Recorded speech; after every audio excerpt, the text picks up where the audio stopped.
नमस्कार, mountain honey bee में आप सबका स्वागत है। तो इस वीडियो में हम साइंटिफिक बी कीपिंग से किस तरह से बीहाइव से शहद निकालते हैं, जो 2025 में हमने जुलाई महीने में ये शहद हार्वेस्ट किया था, तो उसकी वीडियो हम डिटेल से लेके आए हैं। तो सबसे पहले हमें अपने जो बीहाइव है, जिस घर के अंदर मधुमक्खियों का झुंड रहता है, इसमें बेसिकली हमारे पास दो कंपार्टमेंट लगे होते हैं। एक तो ब्रूड चैम्बर जिसमें बच्चे अंडे होते हैं मधुमक्खियों के नीचे वाले, और ये जो ऊपर वाला जो चैम्बर है ये सिर्फ शहद के लिए लगाया जाता है। और ये साइंटिफिक बी कीपिंग का एक सबसे फ़ायदेमंद एक चीज़ है कि सिर्फ हनी के लिए चैम्बर होता है। इसमें किसी भी तरह का अंडा और बच्चा बिल्कुल भी नहीं होता, और इसमें पूरा सील्ड हनी होता है, जिससे आपको एक शुद्ध, प्योर और एक सही मॉइस्चर कंटेंट वाला रॉ हनी मिलता है, जिससे कि आपके हेल्थ बेनिफिट्स के लिए बहुत सारे बेनिफिट्स होने वाले हैं, फ़ायदे होने वाले हैं। तो इस तरह से जो सुपर चैम्बर से हम यहाँ पे अपनी एपियरी में जितना भी हम शहद निकालते हैं, टोटल अब की डेट में सुपर चैम्बर से शहद निकालते हैं। ब्रूड चैम्बर से हम बिल्कुल भी शहद नहीं निकालते। तो यहाँ पे देखिए, हमें मधुमक्खियों को थोड़ा सा धुआं करना पड़ता है। उससे क्या होता है, मधुमक्खियाँ शांत होती है, और हर फ्रेम को हम इस तरह से निकाल के हल्का सा धुआं करके फिर उसको झाड़ देते हैं। और जो साइड वाली फ्रेम होती है, जिसमें अभी तक पूरी तरह से सील्ड हनी ना हो, जिसमें अभी कम हनी हो, खासकर अनसील्ड हनी हो, जिसमें कि मॉइस्चर कंटेंट ज़्यादा होता है, उन कॉम्ब को हम अंदर ही रहने देते हैं। उनसे हम हनी हार्वेस्ट नहीं करते। जिनमें इस तरह से पूरा सील्ड हनी हो, उसी कॉम्ब को हम यहाँ पे निकाल के मधुमक्खियों को नीचे वाले बॉक्स के अंदर झाड़ के उससे हनी को हार्वेस्ट करते हैं।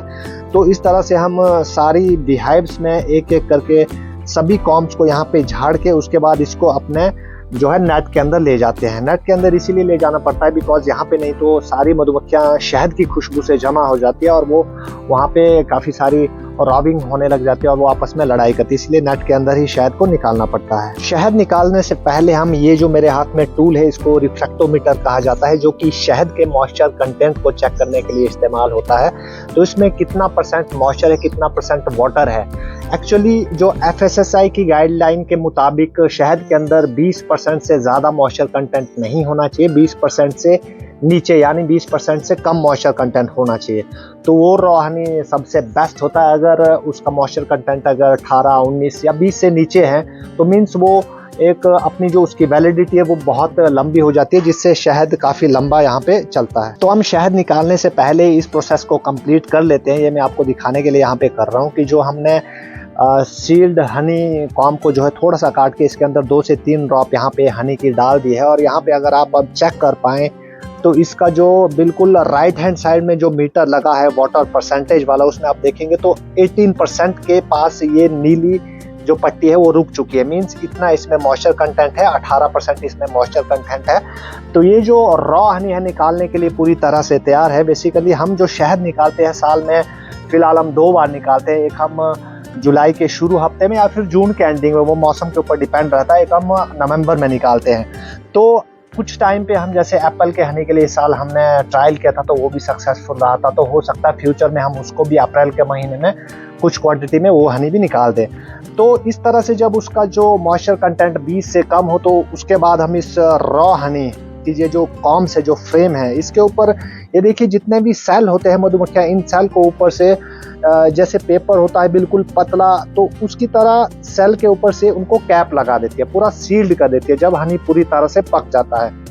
फिर इस सील को हम स्टेनलेस स्टील के चाकू से पूरी सील को काट के साइड कर देते हैं, और इस तरह से फिर पूरे कॉम्ब के जो ऊपर वाली सील है उसको कट करने के बाद इस हनी एक्सट्रैक्टर जो है ड्रम के अंदर डालते हैं, इस मशीन के अंदर डालते हैं। और ये जो मशीन है, इस सेल के अंदर से शहद निकालने में सेंट्रीफ्यूगल जब फोर्स लगती है, हर सेल के अंदर जब हवा का प्रेशर पड़ता है, तो शहद अपने आप जो है बाहर निकल के नीचे ड्रम के अंदर आ जाता है। तो इस तरह से हम सारी फ्रेम्स को एक एक करके सबको अनसील्ड कर देते हैं, सबकी सील को काट के निकाल देते हैं, ताकि शहद जो है बाहर निकल सके। अदरवाइज अगर हम इस सील को नहीं काटेंगे तो ऊपर से पूरी तरह से सेल के ऊपर एक तरह से ढक्कन लगा है, तो वो जो है बिल्कुल भी बाहर नहीं निकलता। इसीलिए सील को कट करके उसके बाद इसके अंदर ये जो हनी एक्सट्रैक्टर है, ये भी हमारा स्टील का हनी एक्सट्रैक्टर है।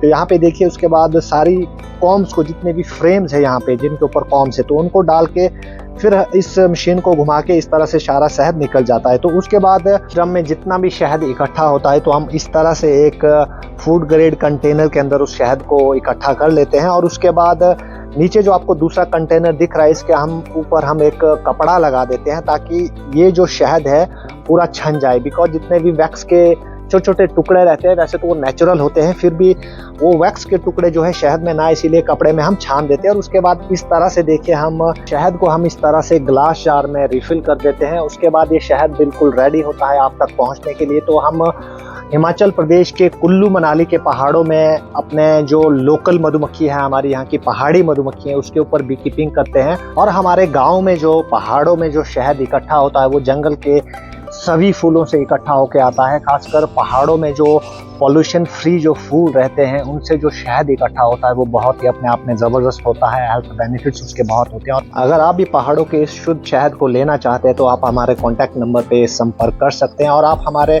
ऑनलाइन वेबसाइट में जाकर रेट्स को एक्सप्लोर कर सकते हैं और वहाँ से अपने ऑर्डर को प्लेस कर सकते हैं। ऐसी वीडियो को देखने के लिए हमारे चैनल को सब्सक्राइब करें, नोटिफिकेशन कॉल पे सेट करें और अपने दोस्तों तक इस वीडियो को शेयर करना बिल्कुल ना भूलें। तो मिलते हैं किसी अगली वीडियो में। Thank you.